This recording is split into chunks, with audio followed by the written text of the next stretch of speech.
Ayer el tribunal decidió imponer 3 meses de medida de coerción a Jean Pumarol, Jean Luis Pumarol.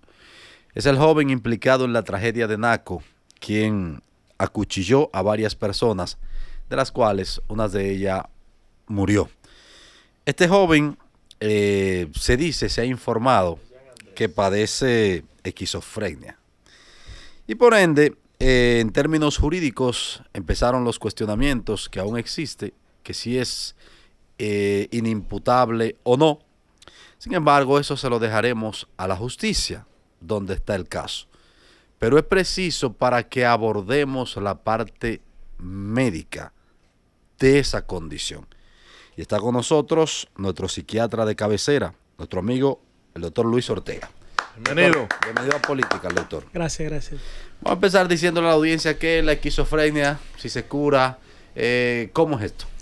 Mira, en hace 2 siglos más o menos, el señor Bleuler, un psiquiatra, un neurólogo de la antigüedad, comenzó a ver muchas personas que se aislaban, hacían cosas raras, decían que eran los reyes, que eran los... Y después entonces se aislaban en sus casas, se ponían muy abúlicos, muy apáticos. Eso quiere decir que como que no tenían sentimientos o que no expresaban sentimientos. Y eso le llamó mucho la atención a ese neurólogo psiquiatra de ese tiempo. Y comenzó a ver que esos momentos no eran constantes, sino que iban variando. Y había una parte de la realidad que esas personas se mantenían y otra parte no.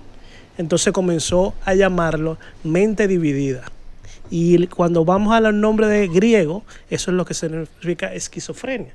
Esquizo, dividir, frenia. En ese tiempo creían los griegos que la parte de la mente estaba en el diafragma. Okay. Entonces le dicen esquizofrenia. Y entonces comenzamos a ver cómo son los fenómenos de esto luego de lo que son 1900. Esquizofrenia por la mente es dividida, o sea, en episodios. La esquizofrenia nunca es constante. ¿Cómo es esto? Lo que pasa es que creemos que la persona que está en esquizofrenia está totalmente fuera de la realidad. Y no es así. Algunas veces o en algunos momentos sí pudiera estar totalmente fuera de la realidad, pero eso es episódico. Y pareciera como se comporta la persona, es que son 2 personalidades. Okay. 2 personas. Okay. En ese tiempo se veía así. Y entonces por eso se comenzó a decir mente dividida o personas divididas. Dele, Máximo. ¿Cuál es el proceso para diagnosticar esta enfermedad? Mira, ¿enfermedad o condición? Es una enfermedad. Se comporta como una enfermedad y es una enfermedad, un trastorno. La verdad es que hasta el 1960, 70, que comenzamos a usar como un lenguaje en común, era muy difícil decir una persona tenía esquizofrenia o no. En Estados Unidos comenzó a salir lo que se llama el DSM, que es el manual diagnóstico, y hace una serie de criterios. En Europa está el CIE-10, que también funciona igual, y hace una serie de criterios para decir, yo como psiquiatra de aquí y un psiquiatra de Nueva York, diga que tenemos algo igual o muy parecido. Okay. Protocolo. Entonces, un protocolo. Entonces, hay una serie de criterios, entre ellos están los síntomas positivos y síntomas negativos, que lo podemos explicar un poco más adelante, que tiene que tener una persona en un periodo de tiempo, que en este caso se dijo 6 meses, no porque haya una conexión directamente, sino porque se tomaron esos parámetros. Entonces comenzamos a llamarle así la esquizofrenia. Síntomas positivos y negativos durante más de 6 meses. Por ejemplo, los positivos son la psicosis, la agitación, la paranoia, los delirios, todo eso son positivos. Los negativos son la tristeza, la bulia, el aislamiento,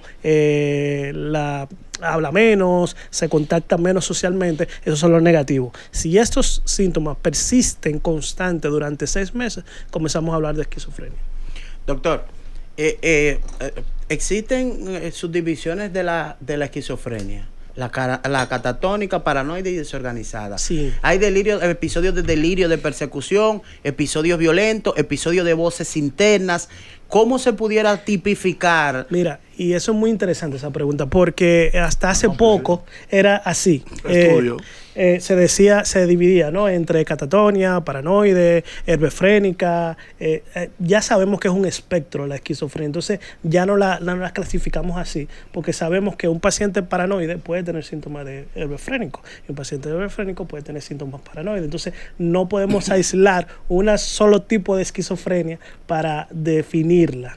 Entonces, se pudiese decir, guardando distancia, que la esquizofrenia es el equivalente como a, aunque suene un poquito feo, pero en materia de enfermedad, es el equivalente al VIH de la psiquiatría, porque todavía No. No. La esquizofrenia sería una enfermedad del VIH. Por ejemplo, una infección. Una subdivisión. Exacto, una infección de los pulmones. Esa es la esquizofrenia, por ejemplo. Pero entonces hay otro tipo de psicosis, como tú me mencionaste. Está el delirio, está la paranoia, son tipos de psicosis que son dentro de la psicosis. Hay muchos tipos y entre esas está la esquizofrenia. Ok, hago el símil porque la ciencia no ha sido capaz de encontrar una cura. No, Claro. la ciencia no ha sido capaz de encontrar una cura para la esquizofrenia. No. Eso se controla, se retrae, pero no ha sido capaz para eso. No, la ciencia lamentablemente en la salud mental se ha quedado muy corta la ciencia para la curación, para el control hemos avanzado mucho, pero en salud también. En salud tenemos muchas enfermedades que no la curamos, que nada más lo podemos enlentecer o lo podemos ayudar un poco. Una persona que sufre de esquizofrenia, ¿qué tipo de tratamiento conlleva, doctor? Más complejo. Y esa también fue muy buena pregunta, Claro, porque yo vi incluso las páginas de farándula subiendo el tratamiento del señor Pumarol y diciendo que el tratamiento fue la causa de la causa, que por el tratamiento fue que hizo Fue el este acto. detonante. Esa foto de esas medicinas, cada una, usted la pudiese Sí, describir, por vamos, ejemplo. yo la voy a escribir. Dale. Mira, Responda primero, por favor, porque tú te le haces tres preguntas. Tranquilo. Sí. Esto es parte Mira, del combo. la clozapina Estamos es en un PND. antipsicótico. Un antipsicótico es un medicamento que disminuye o bloquea unos receptores en el cerebro que tiene que ver con dopamina. Okay. Tenemos que en la esquizofrenia cómo funciona es que hay áreas de la esquizofrenia que están aumentadas en el cerebro, la dopamina, y en otra área está disminuida. Okay. En las áreas aumentadas, el sistema límbico, el sistema cerebro medio, ahí está aumentada. Y ahí se va a presentar los delirios, ahí se va a presentar la agitación. En la parte frontal está disminuida. Lo que buscan estos medicamentos como la clozapina es regular esa área límbica y bajar los delirios y las alucinaciones del paciente, bajando la dopamina. Okay. Eso es lo que, y el mejor antipsicótico hasta ahora, o el más incisivo, como uno le llama a nivel médico, pues es la clozapina. Oral. Y en ese caso, él tiene una dosis de 100 miligramos, creo, y es una dosis adecuada, es una dosis terapéutica. Hay pacientes que pueden llegar a 400, 300, pero dependiendo de. Luego tenemos lo que es la paliperidona. Y la paliperidona que este paciente usaba era una inyección de paliperidona de depósito, se llama. Okay. Que es una inyección que salió hace muy poco, vamos a decir, tiene 15 años en el mercado, y es un poco para que los pacientes que no se toman los medicamentos tengan ese constante antipsicótico en la sangre durante el mayor tiempo posible. O sea, mi hijo no se quiere tomar los medicamentos, yo le pongo esa inyección y todo el mes va a ir liberándose. Esa es como la que le inyectan al video de Ricky Martin de leucomanía, que le inyectan Exacto. una vaina para calmarla. No, eso es para un sedante. Eso es un sedante, para bajarle la psicosis. Esto es más que todo es para mantener ese es uno de los problemas, y creo que fue el problema en el caso de Pumarol, la adherencia terapéutica, que el paciente se tome los medicamentos. Uno trata de poner esta inyección. Lamentablemente esta inyección es sumamente cara. ¿Cuánto cuesta? No estoy seguro, pero el mercado, la de un mes debe estar entre 30 y 40 mil pesos. Wow. 40,000 pesos. Y hay una de 3 meses, que son como unos 90, creo. Y hay una de 6 meses, que son 200 mil pesos prácticamente. Imagínese. Entonces, vienen por ahí. Y la última, para terminar ya, que tomaba era la quetiapina. Y en este caso, la quetiapina, aunque es un antipsicótico, probablemente se está usando a esas dosis para ayudarlo a dormir, más que todo. Estamos hablando con el doctor, con el psiquiatra Luis Ortega, hablando sobre el tema del caso de Jean Pumarol, ya viéndolo desde un ámbito de la ciencia. de la ciencia. ¿Cómo determinar? No aprendan, no, que yo lo voy a durar para siempre. ¿Cómo determinar, doctor? ¿Cómo ustedes determinan cuándo un paciente puede hacer su vida normal con la medicación adecuada? Sí. ¿O tiene que estar interno en un centro especializado? O si llega a hacer su vida normal en algún momento. El más Sí. completo. Wow, Mira, doctor, expláyese ahí, doctor. No hay, como el no hay, Pedro no hay, no hay un Esas protocolo ganas no o una advertencia de que un paciente puede volverse agitado o violento, pero evidentemente este paciente, y estamos hablando del caso Pumarol, llevaba 10 años y no se había, por lo menos hasta ahora los vecinos no han hablado de que había pasado antes, o que era muy agitado, o que gritaba mucho. Probablemente estaba bien tratado y estaba bien. ¿Qué pasa? Es que en nuestro país los que tienen que supervisar que los hijos, las personas que no convalecientes, las personas que son interdictas, ¿no? Como aquí hay abogados y saben lo que es, ¿no? Que es que el tema es que no se pueden valer por ellos solos. Los que tienen que supervisar es el Estado. Aquí debería de haber un grupo de trabajadores sociales visitando cada cierto tiempo esas casas y diciendo, este paciente está bien y nos faltan dispositivos. O sea, aquí había de tener un hospital de día, por ejemplo, que hay en Europa, donde va todos los días ese paciente, le dan sus medicamentos, le dan seguimiento y estas personas sí están preparadas para saber cuándo podría pasar. Le van llenando una ficha. Claro, porque si yo veo, por ejemplo, un hospital de día, yo que estoy en el Darío Contreras, yo veo a Pumarol viniendo y lo veo, no durmió hace 3 días, está más agitado, está hablando de voces que le dicen que haga cosas. Yo le digo, no, eso no lo dejé ir, vamos a entrarlo aquí, que necesitamos verificar qué es lo que está pasando. Pero claro, si no hay un seguimiento constante, no le podemos pedir a los padres que tengan ese conocimiento, porque a mí me tomó 15 años. Pero precisamente, ¿es la casa el lugar adecuado para tener una persona con esquizofrenia? Es la casa un lugar adecuado para tener una enfermedad mental controlada. Esa es el ambulatorio es lo ideal. Ahora, la falta de seguimiento hace que pasen estas cosas. Y la falta de responsabilidad de los padres, pero vuelvo y le digo, no le podemos exigir a los padres porque no hay un lugar donde mandarlo. O sea, si tuviéramos un hospital de día, un centro psiquiátrico, un seguimiento cercano, que no lo digo que ellos no lo hicieran, pero claro, la parte privada es parte privada. Y aquí tenemos un psiquiatra muy famoso, aquí que las consultas de él son en un mes. O en 2 meses. Por la demanda. O la mía en 3 semanas. Entonces, el tema de ver constante día a día, no le podemos pasar la responsabilidad a los padres, nada más. Tenemos que darle las herramientas para que ellos sean responsables de llevar al hijo a esos lugares. Doctor, ¿y usted le ha tocado darle de alta a algún paciente de esquizofrenia? ¿Le ha tocado dar de alta? Sí, claro. Yo tengo un montón de pacientes de esquizofrenia. La esquizofrenia ha bajado mucho con relación a antes. Se diagnosticaba mucho más. Yo tengo...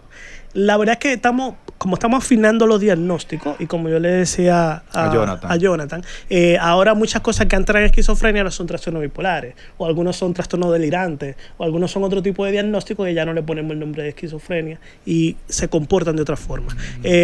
La verdad es que tengo muchos pacientes con esquizofrenia. Algunos llevan desde que yo me gradué hace 13 años conmigo y están bien y están en su casa. Algunos tienen actividades sociales, hay otros que no, que se están muy limitados a nivel socialmente. Depende mucho de la familia, porque la familia tiene mucho de intervención ahí, claro, y de los dispositivos, los recursos que pueda tener. Pero la verdad es que si una esquizofrenia se trata a tiempo y se trata bien, no debe ser un problema. Hablando de tiempo, ¿a qué edad ya se puede diagnosticar una esquizofrenia? Más completo. Bueno, se habla de la adolescencia, se puede, después de lo más bajo por ahí está entre los 12 años que se puede diagnosticar. En los libros dicen entre 15 años, y lo más alto probablemente no es así, no es cerrado, esto no es totalmente cerrado, pero 35 años es que se habla de esquizofrenia. ¿Suelen tener esquizofrenia más las chicas que los chicos? No, los varones. ¿Por qué? ¿Eso es algo científico? No, se ha comprobado que tiene que ver con el gen Y, con el I. El gen Y. Está relacionado probablemente, no sabemos exactamente, pero se cree que hay algún tipo de alelo o malformación que tiene que ver con que está más vinculado al I. Al hombre. No necesariamente, entonces No sabemos por qué se da más, pero las estadísticas dicen que es más en el masculino. Hereditaria la esquizofrenia. Sí, tiene un componente hereditario. Lo que no sabemos exactamente cuáles son los genes implicados. ¿Y el otro componente cuál es? Psicosocial, porque psicosocial, la parte social tiene que ver mucho. Vuelvo y le digo, Pumarol en un ambiente mucho más bajo recursos, con mucho menos medicamentos, no hubiera explotado a los 30 años.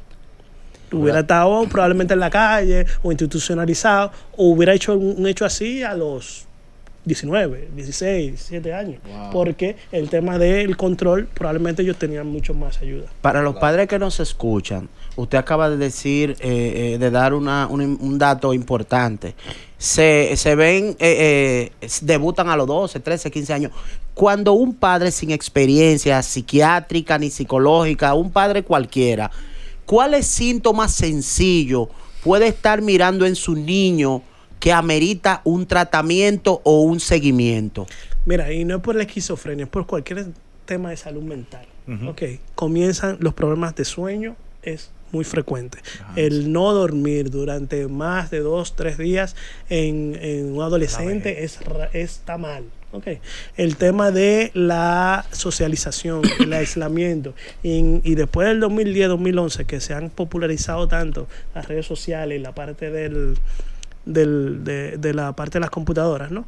La verdad es que ya se aíslan una gran cantidad de adolescentes. Entonces ahora tenemos que diferenciar entre el que se aísla porque no quiere socializar y el que se aísla porque está con sus amiguitos todo el tiempo jugando ahí. Entonces es un problema a nivel de los diagnósticos, porque muchas veces no son esquizofrenia, pero eso era frecuente en los años 90, ver a un esquizofrénico que se metía en su habitación y no quería salir. Los cambios de humor, los cambios de conducta bruscas, tenemos que llamarnos la atención. Un niño que era muy tranquilo, que ahora quiere reírse, quiere hacer cosas o dice cosas raras de un día para otro, eso hay que tomarlo en cuenta y buscar ayuda. Tomás. Pero lo más importante es que los padres no le tengan miedo a los psiquiatras y a los psicólogos, no le tengan miedo al diagnóstico, porque muchas veces sabemos que hay un problema, pero lo retrasamos por el miedo de que nos digan, mi hijo tiene una condición de salud mental. Doctor, en cuanto a psiquiatría, ¿usted ha notado por parte gubernamental algún avance al respecto? Al presidente Abinader se le preguntaba ayer y él decía de que, bueno, en cuanto a lo único que se ha mejorado, según lo que dijo el presidente ayer, es en la disponibilidad de medicamentos. Creo que el SNS, por vía del Ministerio de Salud, tienen ya una dirección de psiquiatría que antes no existía. Sí, pero, sí existía. Bueno. El problema era ese. Primero que la persona que estaba encargada del SNS en salud mental, la verdad no tenía visión, como no tenía un plan estratégico y estaba un poco desorientada de cómo trabajar. Y luego entonces el año 24 la cambiaron y no pusieron a nadie. Y hasta el día de ayer estaba desierto. No, pero entonces había un espacio, una necesidad donde necesitábamos poner a alguien estratégico y que pueda ayudar al desarrollo de la salud mental, y tuvo que venir este evento para volver a poner a alguien. Exacto. A nivel gubernamental, ¿qué se ha hecho? Tenemos en los hospitales con habitaciones, con centros, tenemos médicos en los hospitales para atender estos casos a nivel público. El tema de los medicamentos, usted mencionó unos costos en unos medicamentos de 30,000 pesos de alto costo, que son medicamentos prácticamente de alto costo. Y si en la lista de alto costo están medicamentos de salud mental. Sí, bueno, comenzando por las camas, hay que decirlo, ¿no? Aquí se crearon alrededor de 30, 40 camas viables. Fue en el gobierno anterior, el gobierno de Danilo. De Danilo Medina. Que se hizo la verdad es que del 2015 al 2020 hubo un gran avance en la salud mental aquí en el país.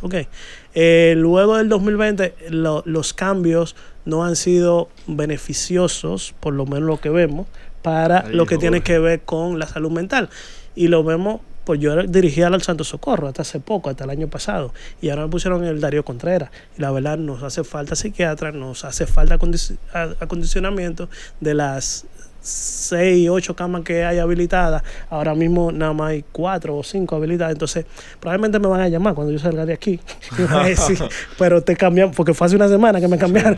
Te cambiaron para que tú te... Sí, tengo que decirlo porque la verdad es que no vamos a ver ningún cambio si no hay un verdadero compromiso de salud mental. Ya que usted menciona, perdóname, Jorge, que es parte del sistema Ya que yo le saqué la hospitalario, cosas que yo no No me lo sacaste, yo lo iba a decir como quiera. Cosas que yo no, cosas que yo no sabía. ¿Tenemos unidad psiquiátrica en todos los hospitales o en alguno? ¿O cuál es el criterio? O por región. No, el criterio fue, y me acuerdo yo, era como a ver cómo se podía hacer. Okay. Y nada más se hizo en algunos hospitales, en el Moscoso Puello, en el Darío Contreras, en los Girasoles, en el Santo Socorro, que era la que yo dirigía. Esas fueron como las 4 unidades primero que se hicieron. Luego se han hecho, creo que una en Santiago, una en San Pedro. Se han hecho algunas más, pero todavía nos faltan muchas para poder llenar la necesidad de camas y de procesos que necesita la salud mental. ¿Y cuál es el uso, el comportamiento de los pacientes con esas unidades? ¿Van por motus propios? ¿Lo indican los médicos de otras especialidades, los que lo atienden? ¿Cómo se da esa dinámica? No, en los hospitales están los psiquiatras y las unidades de psiquiatría y psicología que miran los pacientes y tienden a verificar si hay que ingresarlo o no. También hay un chat, que ese sí está activo del 2018, donde estamos todos los encargados de unidades y tendemos a ver si hay una necesidad de una unidad en algún lado. Le decimos, mira, tengo este paciente, necesito una cama. Es muy difícil conseguir cama, la verdad, porque que necesitamos demasiadas camas más de las que hay. Wow. Pero tratamos de dar los resultados con lo que tenemos, ¿no? Doctor, ¿cuál es la matrícula actual de psiquiatras y cuál es la demanda de la ciudadanía? La matrícula exacta no te podría decir, ronda entre los 250 y los 280. Psiquiatras. ¿Y cuál es la media de América Latina por habitantes? Mira, debería haber, por cada 1,000 habitantes debería haber un psiquiatra.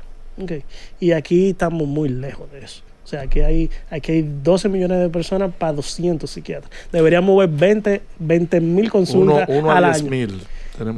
Deberíamos ver 20,000 consultas al año para poder suplir la mínima necesidad que se necesita de salud mental. A propósito que va a haber una fusión entre los ministerios de Educación y Educación Superior, ojalá que dentro de los planes que tiene el gobierno de esa oferta de becas, se oferte esta carrera, ya que, como usted bien dice, hace bastante falta y estamos muy cortos. Pero incluso es que yo te estoy diciendo que hay 240, 250 psiquiatras, pero activos en el Servicio Nacional no pasan de los 120.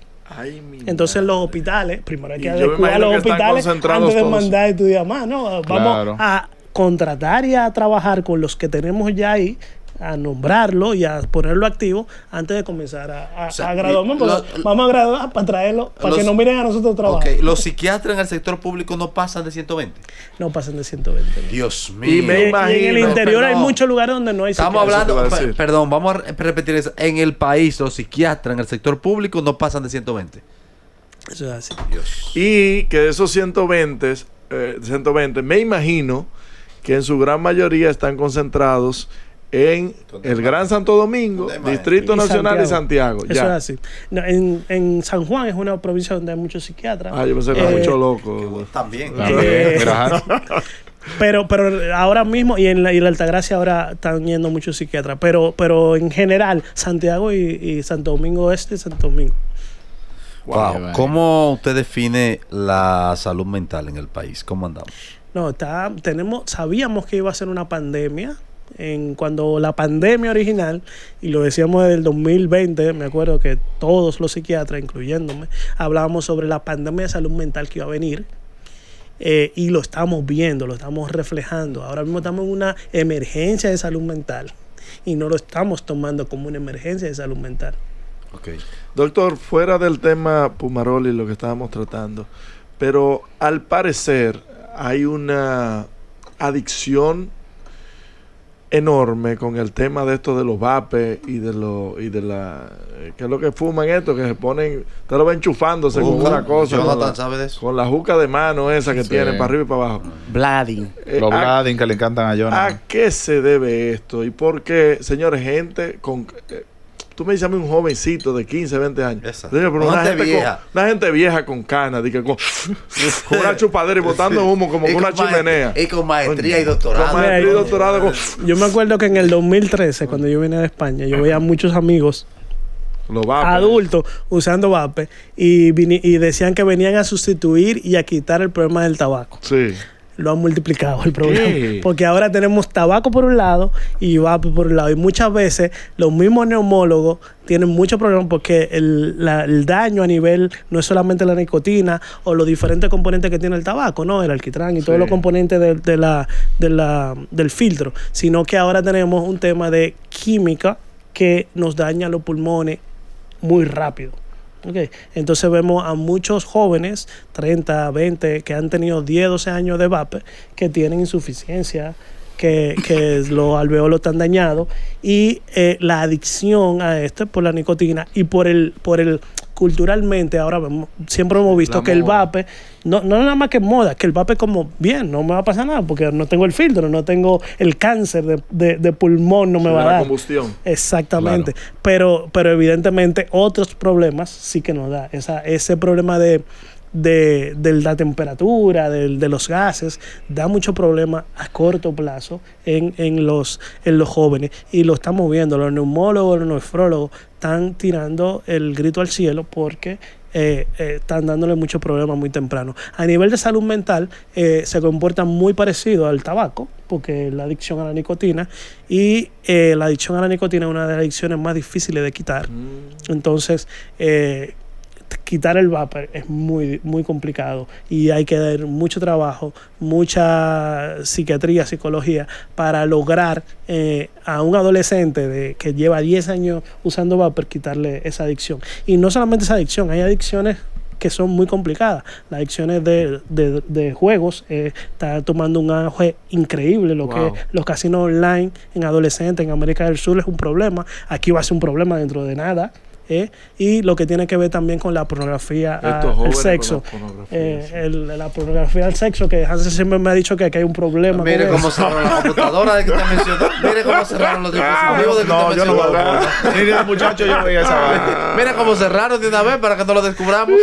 Doctor, ya por último. ¿Qué? ¿A qué pruebas se va a someter el joven Pumarol? Mira, eso ¿A qué pruebas? Eso es interesante que tú lo digas, porque lo pusieron en una institución que se supone... Anamuya. Nos enteramos ahora, por lo menos yo me enteré ahora en esta semana, que en varias cárceles hay lugares donde hay de aislamiento. No de aislamiento, pabellones para salud mental, que es totalmente diferente. En el caso de Pumarol, creo que la decisión mejor hubiera sido mandarlo con custodia y dejarlo en el Moscoso Puello, que es donde está la residencia de medicina forense. Por lo tanto, hacerle una expertise psiquiátrica mucho mayor, mucho más profunda, y él está cumpliendo su medida de coerción en el hospital, que debería haber un hospital psiquiátrico penitenciario, no una unidad solamente dentro del pabellón, sino un lugar donde esa persona, evidentemente, él debería tener alguna consecuencia y tener un tiempo de reclusión, pero en una institución de salud mental. Si no tenemos un hospital psiquiátrico a nivel global, lo vamos a tener penitenciario. Mi amiga Iches, que no la dejaron hablar ayer en la semana. Que no la llegaron, y yo y Guerrero nos sentamos. No, hablamos mucho yo, Iches y Guerrero, y la verdad es que tenemos que crear los dispositivos sí o sí, si no vamos a tener. ¿Qué pasó con el 28? ¿Qué pasó con el 28? El 28 existe todavía. Lo que pasa es que lo cambiaron a lo que se llama rehabilitación psicosocial. Y bajaron de 500 camas a 100 camas. ¿A 100 camas? No existe entonces. Y mataron los otros 400. No, lo mandaron y muchos de ellos están en la calle. A propósito, vi un comentario del doctor Guerrero Heredia ayer que dijo que los locos no van al psiquiatra. Los que van al psiquiatra son los que no quieren volverse locos. ¿De acuerdo? Exactamente. Gracias, doctor Luis Ortega. ¿Dónde nos comunicamos con usted? Bueno, ustedes saben a Psikids RD, ahí estamos para dar consulta, y a mi teléfono personal, 809-868-3108. 868-3108 y cualquier cosa que necesite. ¿Cómo sigue Hansel? Psikid RD. No, usted Gracias, lo ve, doctor. yo creo que está... Gracias, No, doctor. doctor, no diga. Political.